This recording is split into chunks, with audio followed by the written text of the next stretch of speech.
สวัสดีจ้าพี่น้องสวัสดีตอนบ่ายจ้ามาเริ่มกินปิ้งกุ้งแล้วจ้าบ่ายแล้วจังเลยเขาก็มี 11 โมง55บ่ายนั่นน่ะบ่ายจังโมงมานะ11 โมง55เอาอย่างจังไม่เพิ่ พอได้ก็ดี บ่ายเดือน11 โมงก็บ่ายกว่าบ่ายแล้วเอากินบ้าได้กินข้าวเชิง ข้าวเช้าได้กินข้าวแล้ว ดูห้องก็กินข้าวเปล่าคือบ้าๆ คือสิบ่ายแล้ว มีไข่กันนี่นะแซ่บ เฮ้ยมันทำมาห่องอ่อยค่ะอ่อยแต่กินแรกเป็นตะจิ้มนั่นแม่ จะเป็นเรื่องข้าวจะเป็นช่องของบ่เห็น น้ำมือข้าวมันก็คุ้นแน่เนาะ โอ้ย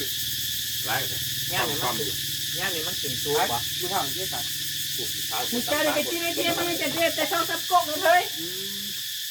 สวัสดีจ้ามาเด้อพี่น้องเด้อจ้ากินปิ้งกุ้งใหญ่เด้อจ้า จะให้ไปจังนี่ไม่รู้จัง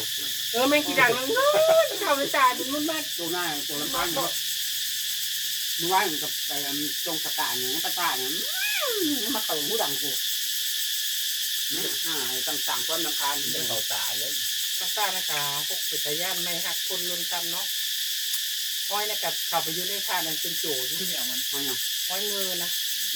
ในบ่อแถวกุ่นข้าบ่เขาจงปองมันนะเด้ลูกกระ ลู ลู ก ก ที่ประหยัดกินห้อยจับเพื่อ นั่นพวกนี้คือกินลายใช่ มันโทษเนาะอันภาษาบ้านนั้นมาฟองผ่าแล้วมันคือลายแต่มันจะจักลอยซบแล้วบอก ตัวบ้านใหญ่ โอ้โห เขาเป็นบ่อหางเนาะ พูดบ้านทุกคนรู้จักนั่นแหละ นี่แบบ เนี่ยกระเจ๊กเล่ๆไปจังไดกันที่ชาติบ้านเขายังว่าบังไม้นี่ลามที่บ้านคนนะ ก็คือว่าอะไรบ้านขึ้นผัดทมกันไปทมกันมาอยู่มาแค่น่ะอันนี้แหละพระเจ้าผัดอันนี้ยังสีได้ย่างเข้าไปคือ เหยียบเพื่อนเตาข้างนอกดอกเอาย่างนะเขาไปเหยียบเขา มองอันจุ้มในเท้าในจั่วนั่งมาตั้งก่อน นั่งท่านั่งนี่ที่เต็มอยู่ บรรยานั่งเสียงนั่งหน้าปัดดามุนตื่นขึ้นมาขมุนแต่โตเป็นใจได้เป็นใจ เข้าไปในพี่ประจ้า คุณเมื่อขึ้นมาเลยอีห้ามึงนอนมุนแต่โตอยู่เลยที่ภาษาปลาโคกเฮ้ย มันก็แม่นแน่แล้วนุ้ย ที่กระบอกนั่นนะไปบนบรรทัดโคกกับทุกคนปีนั่นน่ะฉันไปตีใกล้เสียงเนาะขาดเลยดิเลือดโตไปนั่นแหละแต่ที่ต้องหิ้วสุดท้ายเนี่ยไปทำท่าจอดรถแล้วนะนี่ใครอยู่เนี่ยแค่ข้างน่ะจอดรถเอารถ จอดเห็นอย่าง ส่วนเขาส่วนว่าอัน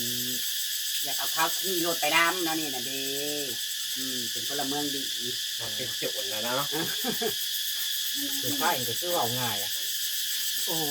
ยเชื่อ ได้น้อย ก็ก็ย่องเฮ้ยเนี่ย เข้าใจอยู่บ้องมย่องกันบ้าเห็นไปที่ปลูกก็มันตกจองว่าจะไม่ไปโลด มีกระทาประจันเนาะ ชายยี่ประยุกต์หรือสิ พญายอันนั้นเด้บ้านใดอันมาขายบักโคมาขายบักเคาะนะแล้วอันไปขายบักเคาะมือนึงจะได้บ่สันคอยให้เจ้าอันนี้น่ะมีเรื่องเงินแล้วก็มีแห้งทองแถมกับเก่งหน้าเห็นอีกอยากนั่งนองกันว่านั่นน่ะพวกนี้กระเขาเลยนะกระเขาคือกับสิ่งไหนมันผ่านมาไว้มาเปลี่ยน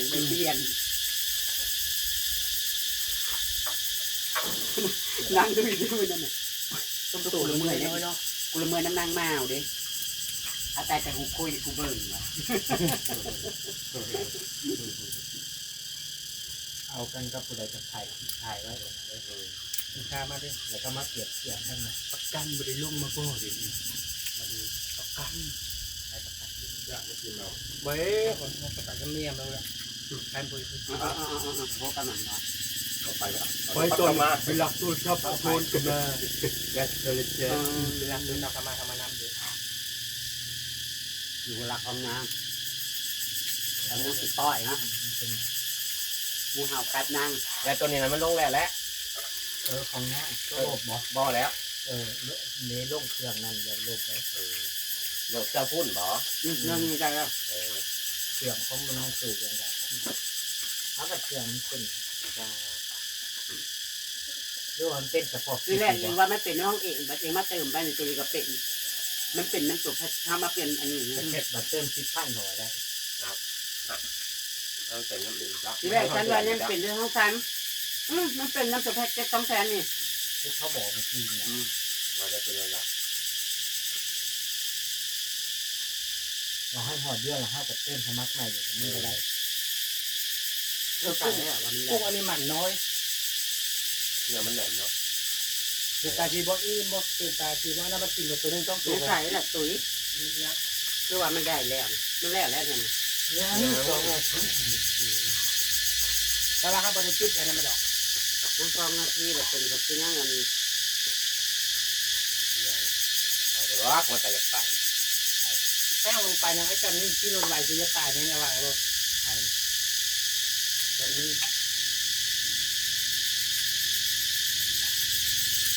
แบบนอนครับเอง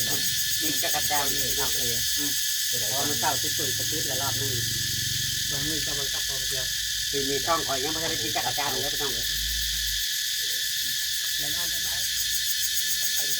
เพราะว่ามันอยากตุ้งไปคิดอยู่ใต้เขาเดี๋ยวผมจะทำ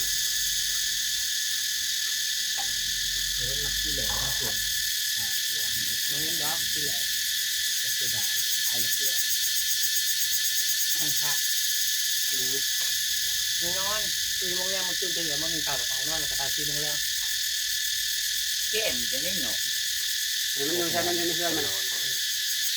มันอยู่มันนอน คิดเกมหรอ เมื่อเป็นเจ้าไปในน้ำคอยชักล่ายัง อยู่คนเดียว ก็เลยชัก เอาขึ้นไปนอนเนาะ เป็นเจ้าเลย7 โมงเจ้าเลยมันนอน5 4 โมงก็มากินข้าว แต่ว่าแม่บอกว่า เขาก็ว่าอยู่ ต้มตัวยาไปแล้ว ได้ได้ได้เทวดาบักแม่มันบักแม่นั่นบักแม่เขาบริเทศเด้อ บ่แต่ว่าคนเนี่ยมันบ่ตอบใครที่เขาว่าได้กับยาแหละมันก็บ่ได้แล้วเว้าเด้ปัจจุบันแล้วมันก็บ่ตอบเด้อีวันแล้วมันก็กินงูแล้วมันไปเด้มันบ่ตอบเด้มันบ่ได้ตอบให้หึนนะเด้ เพราะว่านี่ก็เคย มันได้กับยาเขาก็บ่ได้นะ คนซื่อๆเนาะ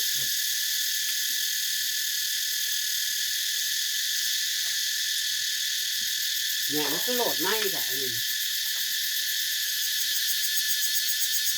คิดจะ บ่ได้นี่เขาใช่แล้วครับ เมื่อมัน เด็กที่ใจเขาที่มันก็ยังอยู่2 นาที มันเป็นยัง2 นาทีหรือเปล่า แล้วตัวนี้ครับจะเป็นนั่นจ้ะ ยังบ่ได้จะคิดบ่อยได้จะคิดแล้ว มึงจะว่าง่วยหัวห่อนก็บอกนอนเลยได้มันบัดนั้นบัดนั้นกูให้แต่บักนอนว่ามัน ก็ได้แล้วพ่อบ่ แค่ละเพิ่นนึงก็กันให้บ่ได้ แต่ ละ ละ มื มื อ อ ได้ ได้ยินแต่หัวมันเหยียดให้ก็ เอานอนเองเฮ็ดหน้าเออ เพิ่ เป็น น น่ะ มุด มา แล้ว ทางสะอึกสะอื้นแล้วโดนเน็ตเด่นบ่ได้เขาปิดไฟบอกมันให้ปิดสัญญาณ ถ้าอยากเห็นผอมเขาบอกเห็น เอา กะขี่รถไปเบิ่งให้หาจำแปลงบ้านใหม่นั่นก็คือบักนอนนั่นแหละ แจกไปเติมร่มเนาะสักมือเนาะแบบเป็นปลาทอง ถูกไปยังค่อนข้างเลยครับปล่อยลมรถออกบ่ บอเป็นเห็ดยางร่มรถอ่อนนี่ โอ้ยเฮ้ยตัวกี้ไปจอดจึกแนบเบื้องหน้ามันแล้วก็เที่ยว หนูคุณแกมันเป็นรี่ใช่ไหม ไม่กินแลนทันเปล่า มันหน่อยแห้งบ่ มันไปบ่ยากเลยมันไปยากเลยบ่น้อยครับมันไปง่ายเลยบ่ มันเศร้าเลยบ่เลยมัน ปกติแล้วบ่หรอกคำปกติมันก็บ่ปกติดอกคนทำมันนั่นน่ะเสียศูนย์เลย เนาะ เส้นแบบมันการผ่าตัดนะเฮ้ยนี่ถ้าเราผ่าแหละมันบ่ได้ปกติมันยังเจ็ มัน บ จะ โร สิ ค น้อยกว่าเก่าน้อยเนาะแกตายแล้ว พอมันกับสีอ้ายที่มันนุ่นนี่บ่ ใหญ่มันขี้ดื้อตามการผู้เล่นน้ำกันแต่น้อยนี่ นี่โฮมืออยู่บาง แล้ว เอา ก็ ค่ะ มันนุ่น สัญญาพลมันก็มึนมันสิเจ็บเนาะ นั่นอันเดียวกันนั่น แบบเดียวกันนานครับมัน เด็ เด็ ก ก น้ น้ อ อย ย แต่บ้านไปทั้งได้ละกาอันตีขาไม่ง่ายนั่นนี่นะเด้แบบอันไปกันเป็นตะลักอายเราอ่ะอันที่ออกกะโลตะข้อมันนั่นนี่เรา พอเห็นมันนุ่นจังซี่ เนี่ยผมเพลงว่าง่ายนั่นหุ้นกู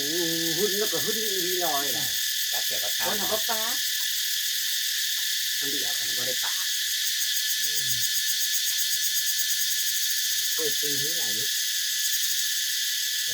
ดีแต่ว่าน้องกับปีนี้อยากให้ทำได้กับปีนี้ดีเลย ม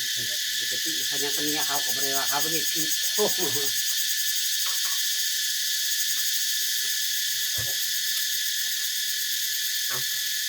ลืมไปทางคิด นี่นะ เดี๋ยวมันเอาเลยเขาเพื่อนคนน้อยเดียวเลยเนาะ ว่าจะฟื้นคน เขาเพื่อนจักรจันทร์นะเด้อเนาะ ว่าจะฟื้นคน ลืมไปให้ จักรจันทร์ก็ดัง นี่แต่ว่าเสียงจักรจันทร์มันกบ เนี่ยกินไม่ค่อยกินดิ้งนะกินข้าวนี่กระจอยโอ้โหกระทำกระปั้นนี่แข่งว่าโหน้อ มัน ย คือหอกมากใจอีกแฮะอยู่ก็ไผ่แล้วมันเป็นกระโปรงมะพร้าวและโปรงมะกรูดนี่ มาโหลงผมมันโยกกันลี่เลย โอ้โหแต่จะไม่จะแต่ผมมัน เอาปลาพุ่มคอยกับทำได้ใช่ไหม อันนี้แต่คันนี้มันก็อันนี้บางจ้า เพราะคอยนี่กระดกอันนี้ลองไปว่า แล้วบอกว่า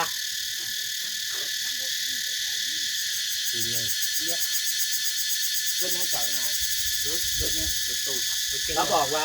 เจ้าตัดเด็กนะผมสั่นกว่าจะได้ผมเจ้ามื พอเจนเนอร์ใช่ไหม เจ้า ลูก มาตัดใหม่ๆนะงามเราอ่ะเราอ่ะคอยแย่งผมเจ้าเราจะมาตัดใหม่จงไว้เด้อวันนี้เราคอยเก็บจงให้เราได้ ขนาดใส่ได้ครบหมวกแต่ยังคือขยังนี่ พวกนี้เนี่ยเป็นมากยาวทำเป็นงัว ว่ามาเบิ้งว่าน่ะก็ไปเบิ้งผู้จัดการเขาก็บอก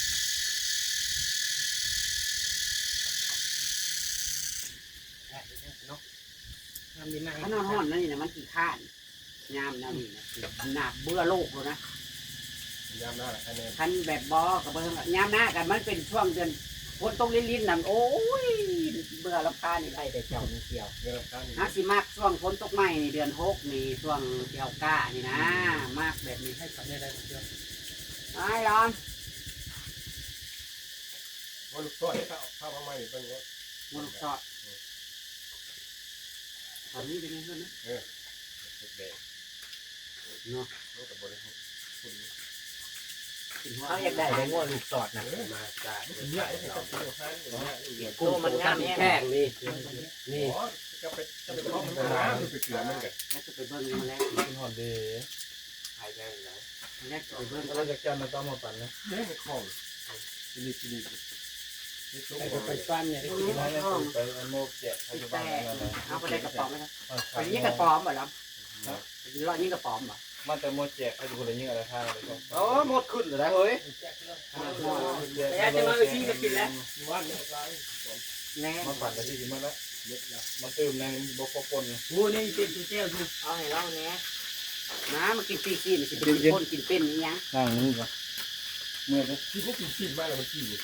กินกินนี่สินค้าลาย นั่งขย่องน้ำบ เป็ ก น แจก สินค้าลาย กินตั้งแต่ มึงว่าเขาผัดกินยังจะว่าบ่แซ่บบอกว่าผัดกินยากบ้านเฮาบ่ ง่วงเขาขาดตั้งแต่ตายกูก็จ้างเบิ่ง เอาไปแช่ตู้ไว้ เช่ตัวไว้ นี่เบิ่ง เล่ นี่ นกับตัวเล่นมันตัว มือนี่เขามาทันได้ขา นั่นไอ้น้อยเลี้ยงอยู่คนบ่ บอกไปอีกเหรอบอสเจ้า เล่นกินนี่กั อ๋อ บอกไปอีกเหรอบอส ลูกไปเลยเด้บ้านนี่เพิ่นก็สิมาเฮ็ดหน้าต่อมา อ๋อน้องไปแล้ว อ๋อ ดูไป ซองอันแล้วก็เดี๋ยวเราบริกินข้าว